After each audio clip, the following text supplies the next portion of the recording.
Oi pessoal, sejam muito bem-vindos a mais um vídeo do canal e hoje eu vou trazer mais um caso misterioso, então se você gosta desse tipo de conteúdo e desse tipo de informação, já se inscreve para ficar por dentro sempre que sair vídeo novo e também não esquece de deixar o like no final do vídeo se você gostar do conteúdo.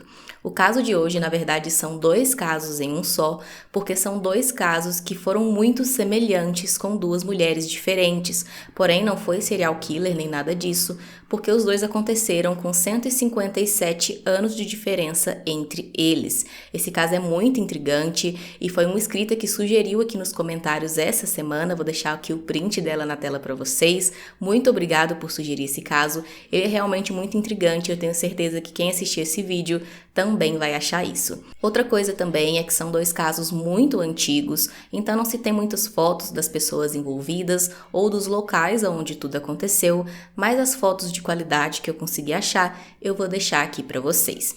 Então é isso, agora que eu já dei uma contextualizada para vocês, vamos puxar a vinheta e vamos começar o vídeo de hoje.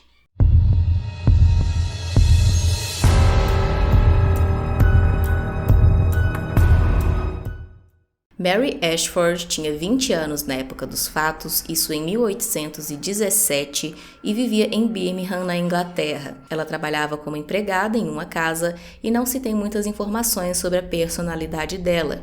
Eu encontrei apenas que ela era muito bonita e simpática.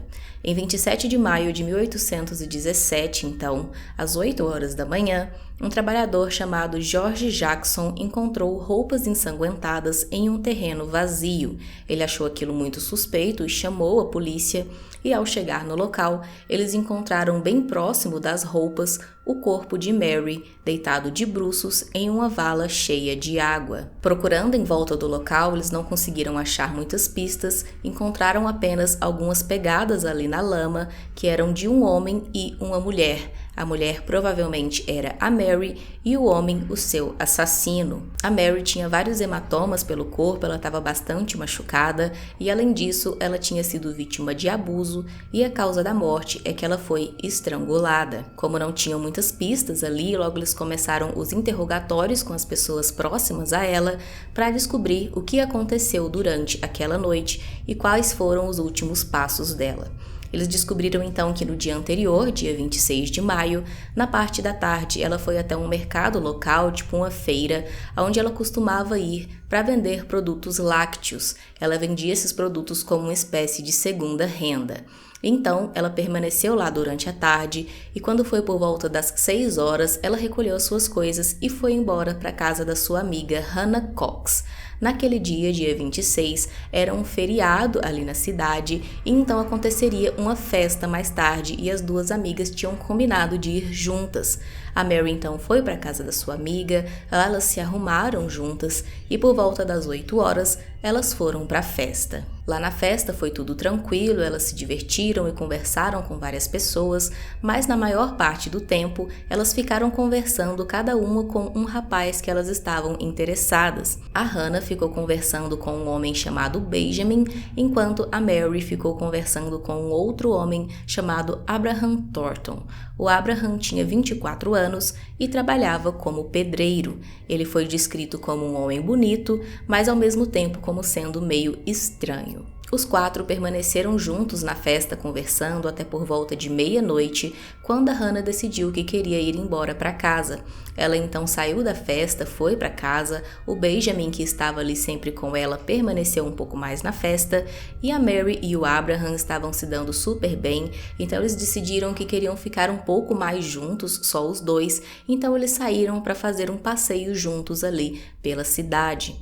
As horas se passaram, então, e por volta de 3h30 da manhã, a Mary chegou novamente na casa de sua amiga Hannah para buscar as suas coisas. Como ela tinha ido do trabalho direto para a casa da amiga, ela tinha levado consigo uma sacola com as suas roupas que ela usaria na festa. Na casa da amiga, ela trocou as roupas e deixou lá a sua roupa de trabalho. Então, ela passou lá por volta das 3h30 para buscar esses seus pertences. A Hannah disse que a Mary parecia bem, ela estava alegre e calma. Ela perguntou para Mary como tinha sido o resto da noite com o Abraham e a Mary disse que eles tinham passeado um pouco e conversado pela cidade, mas que ele já tinha ido para a casa dele e ela também já estava indo para sua casa descansar. Ela não ficou muito tempo na casa da amiga então, ela só recolheu as suas coisas e por volta de 4 horas, ela se despediu da amiga e foi caminhando em direção à sua casa. 2 testemunhas disseram ter visto realmente a Mary caminhando sozinha na rua em direção à sua casa por volta de 4h15 da manhã. Então essa versão apresentada pela amiga, ao que tudo indica, realmente é verdadeira. A Mary ainda estava carregando consigo a sacola de roupas que depois foi encontrada ensanguentada próxima ao seu corpo. Como Abraham foi a última pessoa a estar com a Mary naquela noite, ele logo se tornou o principal suspeito do caso e foi chamado para interrogatório.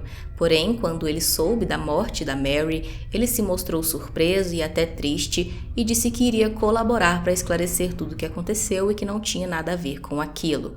Ele disse então que depois que eles saíram juntos da festa, eles caminharam um pouco juntos pela cidade e chegaram a ter relação sexual, mas que foi tudo consentido. Depois eles caminharam mais um pouco e então a Mary decidiu que queria ir de novo na casa da amiga para buscar as suas coisas. Ele teria proposto então para ela para que ele esperasse ela do lado de fora da casa da amiga enquanto ela pegava suas coisas, que aí depois eles ficavam mais algum tempo juntos e quem sabe ele acompanhava ela até em casa.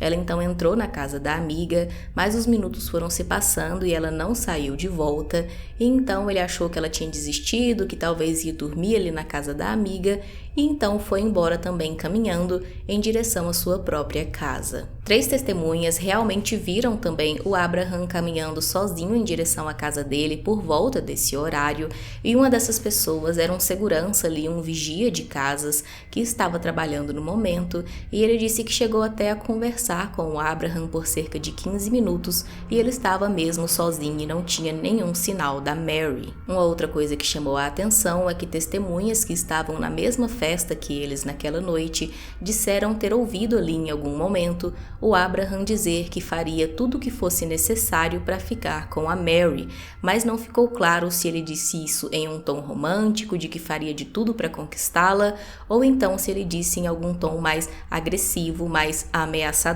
Mesmo não tendo provas contra ele, em agosto de 1817, o Abraham foi a julgamento, porém não durou muito tempo e logo ele foi inocentado justamente por falta de provas. Porém, o irmão da Mary, chamado William, não gostou dessa decisão. Para ele era certo que o Abraham tinha sim envolvimento, e então ele contestou a decisão e pediu que um novo julgamento fosse feito. Em novembro do mesmo ano, esse novo julgamento aconteceu então, mas novamente não tinham provas contra o Abraham, e então o juiz deu o direito ao Abraham de pedir um julgamento por batalha, que era realmente um julgamento bem medieval que acontecia lá naquela região, naquela época, onde o Abraham podia desafiar o William, o irmão da Mary, para que os dois lutassem até que um morresse ou se rendesse. Caso o Abraham ganhasse a disputa, ele seria livre e seria inocentado de todas as acusações, mas se ele perdesse, ele seria executado. Ele aceitou a proposta e disse que lutaria para provar sua inocência, porém o William não aceitou participar, e com isso o Abraham acabou sendo liberado e foi realmente inocentado das acusações. Depois disso, a vida para ele ficou difícil em Birmingham, porque muita gente acreditava que ele era sim o culpado, então ele não conseguia emprego e nem levar uma vida normal, né?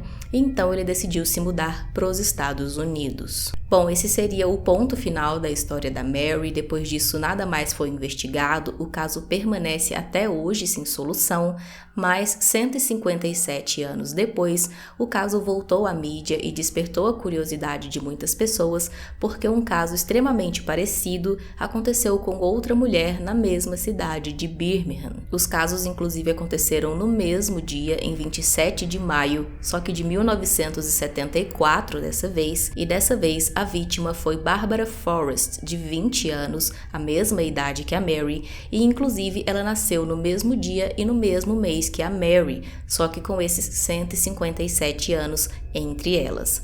A Bárbara também vivia em Birmingham e trabalhava em um centro infantil. Na noite de 26 de maio, ela também saiu para uma festa, mas ela foi com seu namorado, Simon, e eles permaneceram na festa até por volta de 1h30 da manhã, quando resolveram ir embora.